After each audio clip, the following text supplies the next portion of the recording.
नमस्कार दोस्तों, स्वागत है आपका हमारे ग्रीन स्टार चैनल पर और मैं आपका दोस्त आरके फिजिक्स।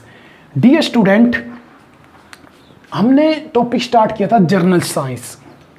ठीक है, जर्नल साइंस के अंदर मतलब सामान्य विज्ञान के अंदर आपको 3 टॉपिक पढ़ने जो ऑल कॉम्पिटिटिव एग्जाम के लिए बड़े इंपॉर्टेंट है, फिजिक्स, केमिस्ट्री और अपना बायोलॉजी। जो लास्ट वीडियो के अंदर मैं इसका इंट्रोडक्शन और पूरा सिलेबस बता चुका हूँ। फिजिक्स की हमारी क्लासेस चली हुई है, कल्याणी मैम पढ़ा रहे हैं, उसके अंदर आप प्ले लिस्ट के अंदर जाएं, वहाँ पर लिखा मिलेगा आपको जर्नल साइंस, सामान्य विज्ञान, फिजिक्स कल्याणी मैम। ठीक है, और मैं आपको टीच करूँगा केमिस्ट्री, जो जनरल साइंस के अंदर बड़ा इंपॉर्टेंट टॉपिक है। तीनों है वैसे, और लास्ट में एक बड़ा छोटा सा इन्वायरमेंट। ठीक है, तो स्टार्ट करते हैं आज हम केमिस्ट्री, हिंदी में जिसे बोला जाता है रासायनिक विज्ञान। क्या बोला जाता है? रासायनिक विज्ञान। आखिर ये रासायनिक विज्ञान होता क्या है, कहां से इसकी उत्पत्ति हुई और क्यों इसको पढ़ा जा रहा है? ठीक है, सबसे पहले मैं आपको बता देता हूं कि जो इसकी इस वर्ड की, इस शब्द की उत्पत्ति हुई थी मिस्र के प्राचीन नाम था कीमिया, जिसका अर्थ था काला रंग, जहां से इसकी उत्पत्ति हुई थी केमिस्ट्री की। ठीक है, और उसको प्रारंभ में रसायन विज्ञान के अध्ययन को केमिटैकिंग कहा जाता था। ठीक है, क्या बोला अभी तक मैंने?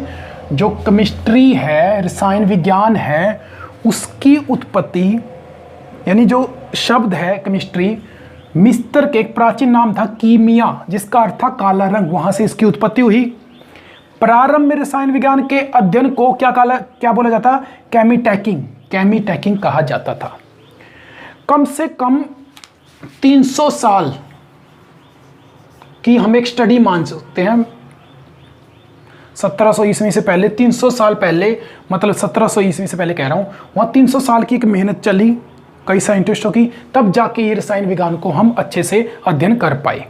आप आज के टाइम में देख लीजिए, रसोई में हमारी केमिस्ट्री है, सोडियम क्लोराइड नमक, सोडा है, यानी पता नहीं क्या क्या हम जो चीज़ें खा रहे हैं उसके अंदर क्या है, हमारी केमिस्ट्री है। या हम किसी के जैसे सिट्रिक एसिड, नींबू के अंदर, खट्टे पदार्थों के अंदर हम पढ़ते हैं, मेथनोइक एसिड पढ़ते हैं कहीं ना कहीं, तो वो सारी की सारी स्टडी किसने कराई? हमें केमिस्ट्री ने कराई। ठीक है, यानी हम हर जगह देखें हमें केमिस्ट्री दिखाई जरूर देगी। तो इसमें शुरू में जो कुछ साइंटिस्ट थे, लेवोजियर, जिसको हिंदी में लेवाइसिए बोला जाता है, बोयल्स, डाल्टन और बर्जिलियस, और एक मेंडलीव, ये कुछ ऐसे साइंटिस्ट हैं जिनकी शुरू में बहुत केमिस्ट्री के अध्ययन में बहुत ज़्यादा योगदान रहा। वैसे से साइंटिस्ट बहुत हैं, इनका और अन्य साइंटिस्टों का हम सबसे लास्ट में, जब हमारा पूरा सिलेबस खत्म हो जाएगा केमिस्ट्री का, उसके अंदर हम ये पढ़ेंगे साइंटिस्ट कौन, उनका आविष्कार क्या क्या था। ठीक है, केमिस्ट्री के अंदर क्या क्या योगदान था, उनका अलग से डिस्कस करेंगे, कौन कौन सी ईस्वी में उन्होंने दिया था। लेकिन मैं ये बताना चाहता हूँ, जैसे ये लेवोजियर, बॉयल्स, डाल्टन, बर्जिलियस और मेंडलीव, ये कुछ ऐसे साइंटिस्ट थे जिनका शुरू में बहुत ज़्यादा योगदान रहा। जैसे आप देख सकते हैं लेवोइसियो, जिसको आधुनिक रसायन का विज्ञान का जन्मदाता कहा जाता है। अगर आपके पास क्वेश्चन आ जाए आधुनिक रसायन विज्ञान का जन्मदाता किसे कहा जाता है, आपने वहाँ पर टिक करना है लेवोजियर यानी लेवोइसिए। उसके बाद बॉयल्स, डाल्टन देख लो, 1803 में एटॉमिक थ्योरी दी गई इनके द्वारा, अच्छे से पढ़ेंगे हम आगे। बर्जिलियस देख लो, जो आप आज पीरियोडिक टेबल पढ़ते हैं, 118 एलिमेंट पढ़ते हैं, उनको किस प्रकार क्या नेम दिया जाए, वो किसकी योगदान थी? मेन बर्जिलियस की। उसके बाद मेंडलीव ने 1869 में 1869 के अंदर आधुनिक आवर्त सारणी दी, जिसके अंदर हम सभी तत्व पढ़ते हैं। क्या दी इसने? आधुनिक आवर्त सारणी दी, जिसके अंदर हम सारे के सारे तत्वों का डिस्कशन करते हैं। क्लियर है दोस्तों? अब बात आ जाती है कि इतने 300 साल के बाद इन साइंटिस्टों का योगदान रहा, उसके बाद हमने केमिस्ट्री पढ़ा, और ये केमिस्ट्री होती क्या है, क्या इसकी डेफिनेशन, क्या इसकी परिभाषा है? देखिए, रसायन विज्ञान केमिस्ट्री विज्ञान की वह शाखा है, विज्ञान मतलब साइंस की वह शाखा है, जिसके अंतर्गत पदार्थों को मैंने क्या बोला?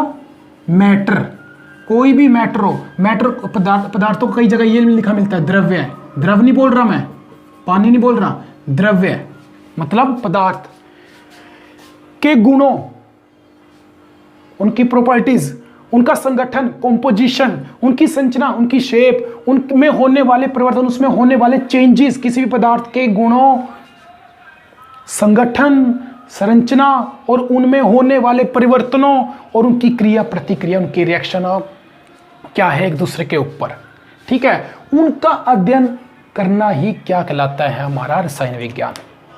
फिर से सुनिए, रसायन विज्ञान साइंस की वह शाखा है जिसके अंतर्गत जो भी कोई मैटर ले लिया, जैसे ये मैटर है, पदार्थ है, पदार्थ भी पढ़ेंगे हम होता क्या है, ठीक है। अब इसके बाद ही पदार्थ है, उनके गुणों की स्टडी करना, उनका संगठन को कॉम्पोजिशन किस से चीज़ के मिलकर बनी, क्या शेप है इसकी, क्या इसके गुण है, क्या इसकी प्रॉपर्टीज है, इनमें होने वाले क्या क्या परिवर्तन है और उनकी क्रिया प्रतिक्रिया इसके ऊपर किस चीज़ का इफेक्ट पड़ेगा और क्या किसी चीज़ के ऊपर इफेक्ट पड़ेगा लगाएगा, उसी को हम क्या बोलते हैं, केमिस्ट्री, मतलब रसायन विज्ञान। आशा करता हूँ आपको जरूर समझ आएगा, ना समझ आए तो कमेंट जरूर कीजिए, ठीक है। ये था हमारा स्टार्टिंग का केमिस्ट्री का इंट्रोडक्शन। अब आगे हम करते हैं कि इसकी केमिस्ट्री के अंदर हमने क्या क्या पढ़ना है, मतलब सिलेबस तो मैं बता चुका हूँ पहले सिलेबस, लेकिन मेन क्या पार्ट है, ठीक है। फिर उसके बाद हमारा पहला टॉपिक स्टार्ट होगा पदार्थ। तो आगे देखते हैं हम, जो हमारी केमिस्ट्री है, रसायन विज्ञान है, उसकी कुछ ब्रांचेज है। और आप स्क्रीन पे देखिए, एक आपको टेबल सी दिख रही है। ये ब्रांचेज हम क्यों पढ़ रहे हैं? रसायन विज्ञान के अध्ययन को सरल बनाने के लिए उसे कई शाखाओं में बांटा गया। क्यों पढ़ रहे हैं इनकी शाखाएं? ताकि उनको और आसान हो सके पढ़ना, जिनमें निम्नलिखित है प्रमुख। सबसे पहले देखिए भौतिक रसायन, जिसको क्या बोला है, फिजिकल केमिस्ट्री, जिसके अंतर्गत हम क्या पढ़ेंगे, नियमों, कोई भी रासायनिक अभिक्रिया उसकी नियमों और सिद्धांत, उसके लॉ क्या है, उसके प्रिंसिपल क्या है, वो हम पहले में पढ़ेंगे भौतिक रसायन विज्ञान के अंदर। हमें और आसान हो जाएगा भौतिक फिर अपना रसायन विज्ञान पढ़ना। दूसरा है अकार्बनिक रसायन, मतलब इनऑर्गेनिक केमिस्ट्री, जिसके अंतर्गत जितने भी अकार्बनिक तत्व हैं एवं उनके यौगिक, उनके कंपाउंड क्या है, मॉलिक्यूल्स क्या हैं, एलिमेंट क्या हैं, उनके कंपाउंड क्या हैं, उनके बारे में जो डिस्कस करेंगे हम किसके अंदर पढ़ेंगे, अकार्बनिक रसायन, मतलब इनऑर्गेनिक केमिस्ट्री के अंदर। उसके बाद देखिए तीसरी ब्रांच है कार्बनिक रसायन, ऑर्गेनिक केमिस्ट्री। इसके अंतर्गत जितने भी कार्बन की स्टडी करेंगे, मेन कार्बन से बनने वाले जितने भी यौगिक हैं उनकी स्टडी किस में की जाएगी, कार्बनिक रसायन, मतलब ऑर्गेनिक केमिस्ट्री के अंदर, ठीक है। मेन आपने पूरे सिलेबस के अंदर इन्हीं का डिस्कस करना है, फिजिकल केमिस्ट्री, ऑर्गेनिक केमिस्ट्री और ऑर्गेनिक केमिस्ट्री, तो अपना सिलेबस खत्म। और आपको पता भी लगेगा इसके अंदर क्या क्या पढ़ना है। और उसके बाद ये थोड़ा याद रखना, उनका अलग से डिस्कस नहीं करना, बस मेन तीन, भौतिक, अकार्बनिक और कार्बनिक का। अब है हमारा औद्योगिक रसायन, जिसके अंदर इंडस्ट्रियल केमिस्ट्री, इनमें पदार्थों का वृत्त परिमाणों में निर्माण से करने से संबंधित नियमों और अभिक्रियाओं विधियों आदि का अध्ययन किया जाता है। जैव रसायन, बायोकेमिस्ट्री, जिसके अंदर जीवधारी में होने वाले रासायनिक परिवर्तन, जंतु में होने वाले रासायनिक परिवर्तन, मतलब उसमें रासायनिक क्रियाएं क्या क्या हो रही है उनका डिस्कस करेंगे हम बायोकेमिस्ट्री के अंदर। कृषि रसायन समझ गए, जो एग्रीकल्चर से रिलेटेड, जिसके अंदर जीवाश्म को हम खाद वगैरह यूज़ कर रहे हैं, जीवाश्म यूज़ कर रहे हैं, ठीक है, DDT यूज़ कर रहे हैं, वो सारा किसके अंदर करेंगे, एग्रीकल्चर के अंदर। उसके बाद है औषधि रसायन, नाम से पता लग रहा है औषधि, मेडिसिन के अंदर जितनी भी आप दवाई देखेंगे उसके अंदर सभी के अंदर साल्ट प्रोड्यूस यूज़ होते हैं, वो सारे केमिस्ट्री के द्वारा ही पढ़े जाते हैं। विश्लेषिक रसायन, एनालिटिक केमिस्ट्री, जिसके अंदर पदार्थों की पहचान करना, आयतन व मात्रा का अनुमापन करना, वो किस शेप का है, क्या है, उसका वॉल्यूम क्या है, उसकी अमाउंट क्या है, वो सारा डिस्कस करेंगे हम एनालिटिक केमिस्ट्री के अंदर। लेकिन आपको तीन मेन याद रखने, आपको ऊपर दिख रहा है कौन कौन सी, इनऑर्गेनिक, फिजिकल और ऑर्गेनिक, ठीक है। तो आगे पढ़ते हैं हम, इसको जरा स्क्रीनशॉट लीजिए। तो दोस्तों आगे करते हैं कंटिन्यू। जो हम केमिस्ट्री अभी हमने बताया उसके पार्ट क्या क्या पढ़ने हैं। तो सबसे पहले हम पढ़ते हैं भौतिक रसायन, मतलब फिजिकल केमिस्ट्री। इस फिजिकल केमिस्ट्री के अंदर सबसे पहले टॉपिक आ जाता है पदार्थ और ऑब्जेक्ट होते क्या है। पदार्थ यानी सब्सटेंस और वस्तु यानी ऑब्जेक्ट, इनकी परिभाषा क्या होती है और इनके एग्जाम्पल क्या होते हैं। सबसे पहले देखिए पदार्थ। पदार्थ वह सामग्री है, वह चीज है जिसमें भार हो, कुछ वेट हो। जैसे ये एक हमने मार्कर ले लिया, इसका वेट है कुछ ना कुछ, जो स्थान गिरता हो, स्थान गिर रहा है कि नहीं गिर रहा। जैसे मैंने ये मार्कर यहाँ रख दिया, ये इसकी कैप होगी, ठीक है, ये कुछ ना कुछ स्थान गिर रहा है, इसका कुछ ना कुछ वेट होएगा। 5 मिलीग्राम मान लेते हैं या 5 ग्राम मान लेते हैं, ठीक है। मैंने क्या कहा, ये पदार्थ है, इसको यहाँ रखा, इसका कुछ ना कुछ भार है, ये ऐसे कुछ ना कुछ स्थान गिर रहा है, ठीक है। क्या बोला, भार हो, स्थान ग्रहण करता हो। उसके बाद दबाव डाल रहा हूँ, दबाव डाल रहा है कि नहीं डाल रहा है। जैसे मैंने इसके ऊपर रखा, ये दबाव डाल रहा है, मुझे पता महसूस हो रहा है इसका कुछ ना कुछ बल है। अवरोध उत्पन्न करता हो, देखो अवरोध उत्पन्न कर सकता है, जैसे ये इसका विरोध कर सकता है। जिसमें जड़ता का गुण हो, जड़ता देखो इसके अंदर इनर्शिया है, कुछ ना कुछ अपना, जैसे हम इसके ऊपर बल लगाते हैं इसका विरोध करता है, तो इसका जड़ता का गुण हो गया। जिसकी अवस्था में ऊर्जा द्वारा परिवर्तन लाया जा सके, जिसकी इसकी अवस्था में, इसको हीट कर दो पिघल जाएगा, तो इसकी अवस्था बदली कि नहीं बदली, सॉलिड से किस में बदल गई, लिक्विड से में। ठीक है, जो विभाजित किया जा सके विभाजित तोड़ा जा सकता है, तथा अस्तित्व का हम अपनी ज्ञानेंद्रिय द्वारा अनुभव कर सकते हैं। इसकी अस्तित्व का आंख द्वारा, ज्ञानेंद्रिय द्वारा देखा जा सकता है। इसके अंदर मार्कर के अंदर इसकी इंक की स्मेल सूंघी जा सकती है। ये सारा क्या हो गया, अस्तित्व का हम ज्ञानेंद्रियों द्वारा अनुभव कर सके, उसी को क्या बोला जाता है, पदार्थ, सब्सटेंस। ठीक है, ये सिंपल लैंग्वेज में कह सकते हो, ऐसी सामग्री, ऐसी वस्तु जो क्या करती हो, जिसके पास भार और स्थान घेरता हो। ठीक है, अब उसके बाद आ जाता है इसके एग्जाम्पल, कागज, लकड़ी, लोहा, मोम, जल, दूध, वायु, ऑक्सीजन, संगमर, चूना आदि। ये सारे किसके एग्जाम्पल है। जितनी भी आप संसार के अंदर जितनी भी वस्तु देखते हो, कोई भी चीज देखते हो, नोट कर लीजिए, संसार के अंदर जितनी भी वस्तु, जितनी भी चीजें देखते हो, वो सभी किससे मिलकर बनी होती है, पदार्थ यानी सब्सटेंस से। ठीक है, हम भी किससे मिलकर बने हैं, पदार्थों से। अब आ जाता है वस्तु मतलब ऑब्जेक्ट। एक पदार्थ, जैसे एक पदार्थ ले ले कोई भी, या अनेक पदार्थ, या तो एक पदार्थ ले लो या फिर अनेक पदार्थ ले लो, का मिश्रण से बनने वाली विशेष गुण वाली सामग्री को क्या बोला जाता है, वस्तु। जैसे कोई एक पदार्थ हो गया या फिर एक से अधिक पदार्थ हो गए, उनको आपस में मिलाया गया, उनसे क्या तैयार हुआ, उनका मिश्रण तैयार हुआ, मिक्सचर तैयार हुआ, उसी विशेष वाली गुण वाली सामग्री को क्या बोला जाता है, ऑब्जेक्ट। जैसे वस्तु, सॉरी पुस्तक भी क्या है, कागज कहाँ से आया, लकड़ी से, उसकी मिलावट होगी। ठीक है, और कुछ भी मिक्सचर केमिकल वगैरह डालते हैं, वो क्या हो गया, सारा ऑब्जेक्ट हो गया। पेंसिल, नाव, चाकू, ब्लेड, थाली, ये सारे किसके एग्जाम्पल है, वस्तु के। ठीक है, ये हमारा भौतिक रसायन स्टार्ट हो चुका है, मतलब केमिस्ट्री का। ऐसा नहीं है, कुछ बच्चे 10th के बाद आर्ट ले लेते हैं, उनको डर लगता है कि साइंस आएगी हम उसको छोड़ना नहीं है।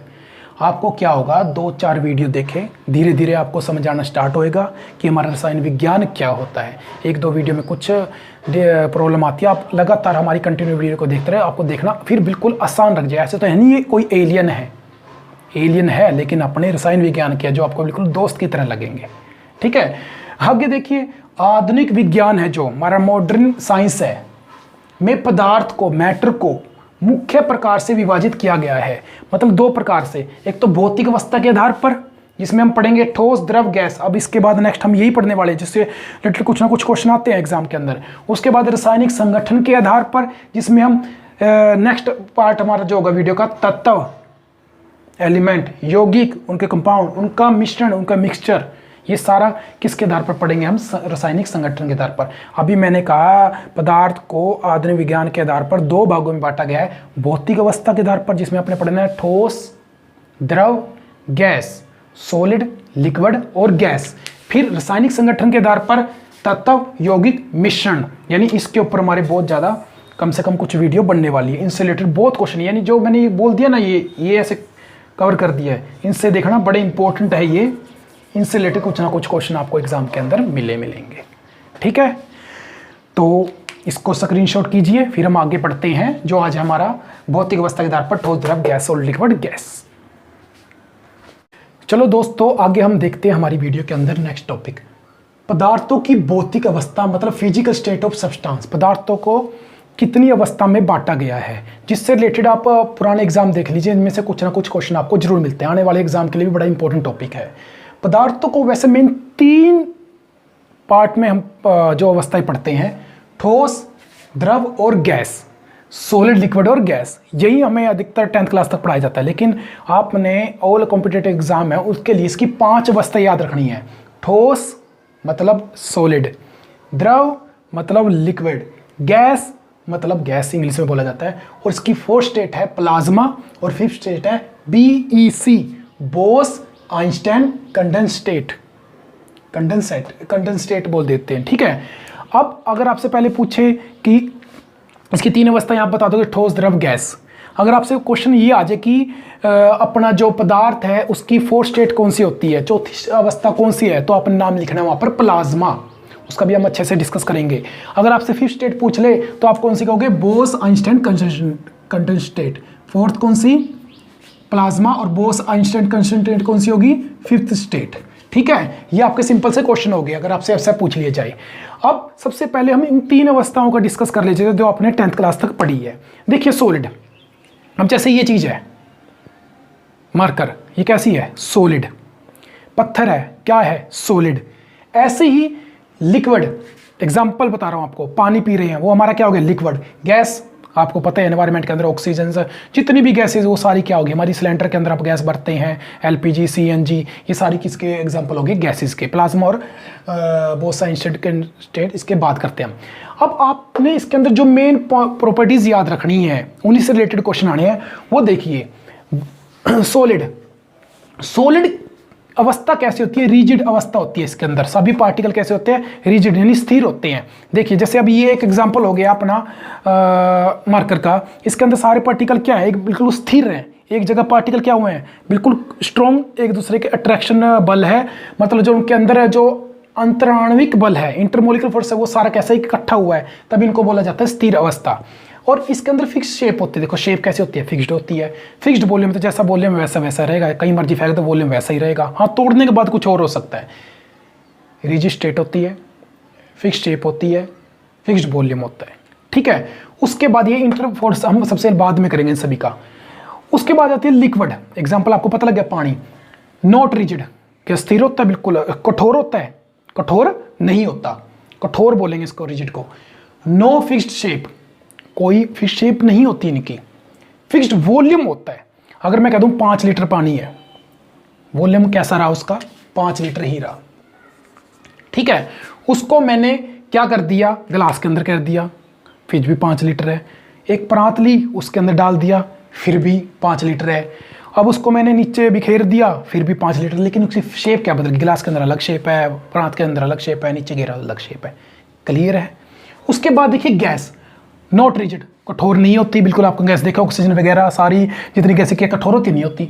नो फिक्स शेप, शेप नहीं होती। सिलेंडर के अंदर अलग शेप है, एनवायरनमेंट के अंदर उसको छोड़ दो अलग शेप है।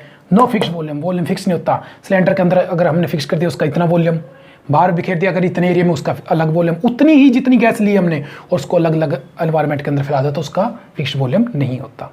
क्लियर है। अब उसके बाद देखिए इंटरमोलिकुलर फोर्स, इसको हिंदी में बोला जाए अंतराण्विक बल, मतलब अंदर का बल। अब इसके अंदर सॉलिड के अंदर अगर हम पार्टिकल देखें, सॉलिड के अंदर हम एक पार्टिकल ले लेते, जैसे ये ले लिया हमने, एक बीकर ले लिया, इसके अंदर हम सॉलिड के पार्टिकल ले, बिल्कुल ऐसे, बिल्कुल एक दूसरे के अट्रैक्ट रहेंगे। ठीक है, इनके बिटवीन देखो, सारों के बिटवीन आंतरिक फोर्स क्या है, बिल्कुल एक दूसरे के पास पास है, तो इंटरमोलिकुलर फोर्स इनका सबसे ज्यादा हो गया। इनके लिक्विड में थोड़े दूर दूर होते हैं,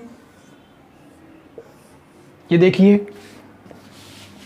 पार्टिकल थोड़े थोड़े दूर होते हैं, तो इंटरमोलिकुलर आंतरिक फोर्स क्या हो गया, दूर दूर हो गया, इनको तभी आसानी से तोड़ा जा सकता है।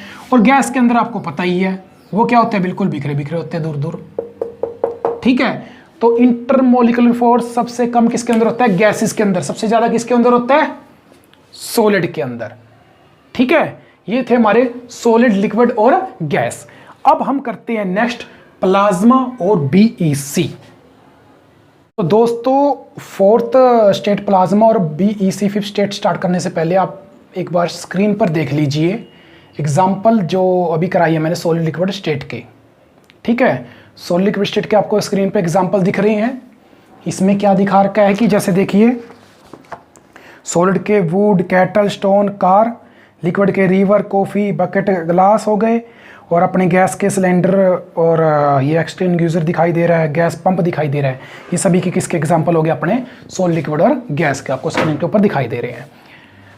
तो अब देखिए अगर आपसे क्वेश्चन पूछ ले फोर्थ स्टेट तो आपने बतानी है प्लाज्मा। अगर आपसे फिफ्थ स्टेट पूछने तो आपने बतानी है बीईसी, मतलब बोस आइंस्टाइन कंडेंस्ड स्टेट। ये अपने बोस आइंस्टाइन तो आपको सभी को पता है, साइंटिस्ट। बोस देखिए इंडियन साइंटिस्ट थे, मैथमेटिक्स के और फिजिक्स के साइंटिस्ट थे। इनका पूरा नेम था सत्येंद्रनाथ बोस, जिन्होंने इसकी डिस्कवरी की, बोस आइंस्टाइन की। फिर उसको आपको पता है जो आपको वैलिड करना होता है वो अपने आइंस्टाइन के पास इनकी थ्योरी गई, तो उन्होंने पूरा इसको वेरीफाई किया, हाँ भाई ये ठीक थ्योरी है, तभी इसका दोनों का नाम कंबाइन करके ये नाम बढ़ गया बोस आइंस्टाइन कंडेंसेट। ठीक है। अब प्लाज्मा स्टेट होती क्या है? प्लाज्मा स्टेट देखो, अगर मैंने सिंपल सी लैंग्वेज में लिखा है, हाईली चार्ज पार्टिकल होते हैं, जो भी इसके अंदर आप पार्टिकल देखोगे ना, कण देखोगे, वो बिल्कुल हाईली चार्ज पार्टिकल होंगे, उनका बिल्कुल चार्ज ज़्यादा होगा।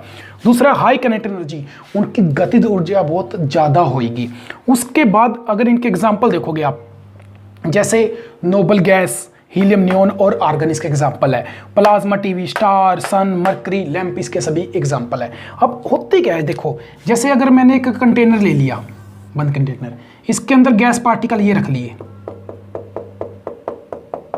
ठीक है, ये गैस पार्टिकल, आपको पता है इनके ऊपर कोई चार्ज नहीं अभी, ठीक है। अब मैंने इसको क्या कर दिया, हीट करना स्टार्ट कर दिया। जब मैंने इनको हीट किया, किसके, गैस चार्ज पार्टिकल हो, तो ये क्या होते हैं, जैसे इनके ऊपर हीट करते करते हाई एनर्जी गेन कर जाएंगे, तो ये चार्ज क्या कर लेंगे, इनके ऊपर आयन आने स्टार्ट हो जाएंगे, मतलब चार्ज होने स्टार्ट हो जाएंगे। तो यहाँ से क्या आएंगे, ये चार्ज होंगे, तो यहाँ से क्या निकलेगा, चार्ज होने के बाद जैसे ये इलेक्ट्रॉन निकल गया, यहाँ पर चार्जड हो गया, अब इलेक्ट्रॉन नेगेटिव चार्ज आ गया, तो पीछे क्या रह जाएगा, पॉजिटिव चार्ज, आपको पता ही है। अब जैसे ये और ऐसे निकलेंगे, इलेक्ट्रॉन निकलेंगे, पीछे पॉजिटिव चार्ज रहेगा और इलेक्ट्रॉन निकलेंगे, तो पूरा ये क्या हो गया, जो गैस पार्टिकल थे वो क्या हो गए, चार्ज हो गए।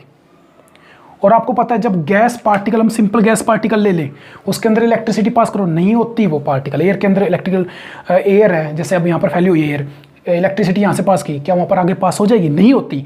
अब इसी एयर को मैंने गैस पार्टिकल इस कंटेनर के अंदर लिया, उसको बहुत ज़्यादा अमाउंट पर हीट किया, तो ये गैस पार्टिकल क्या हो गए, चार्जड हो गए, नेगेटिव चार्ज, पीछे जो जब लीव करेगा पीछे करेगा पॉजिटिव, सारे क्या हो गए, चार्जड हो गए। तो इस तभी बोला highly charge particle, high kinetic energy, तब इसके अंदर इलेक्ट्रिसिटी पास करेंगे तो ये इलेक्ट्रिसिटी पास हो जाएगी, करंट इसमें से पास हो जाएगा। तो इसी स्टेट को हम क्या बोलते हैं, प्लाज्मा।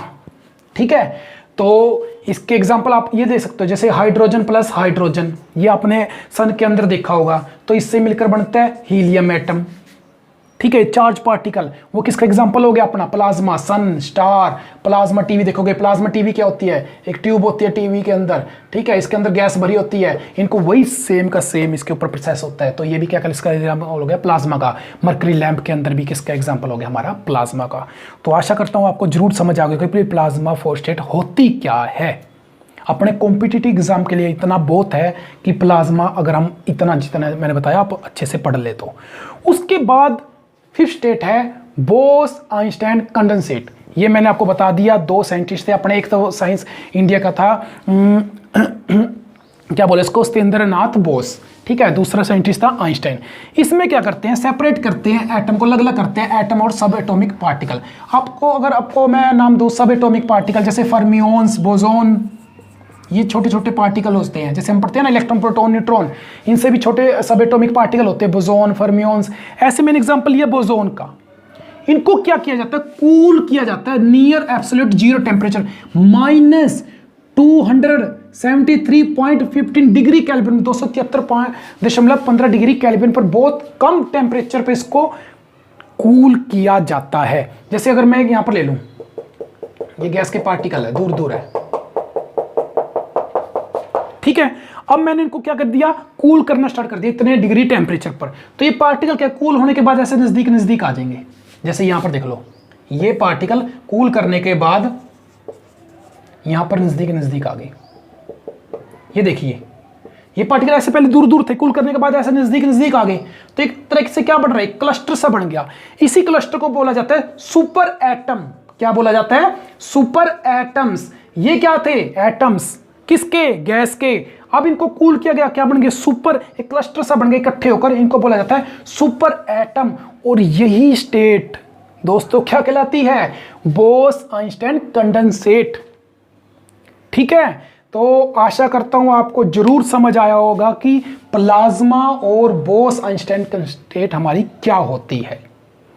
तो ये था हमारा जनरल साइंस के अंदर केमिस्ट्री का लेक्चर, जिसके अंदर हमने पढ़ा पदार्थ क्या होते हैं, ऑब्जेक्ट क्या होते हैं, और हमारे जो मेन हमने 5 स्टेट पढ़ी पदार्थ की, सॉलिड, लिक्विड और गैस।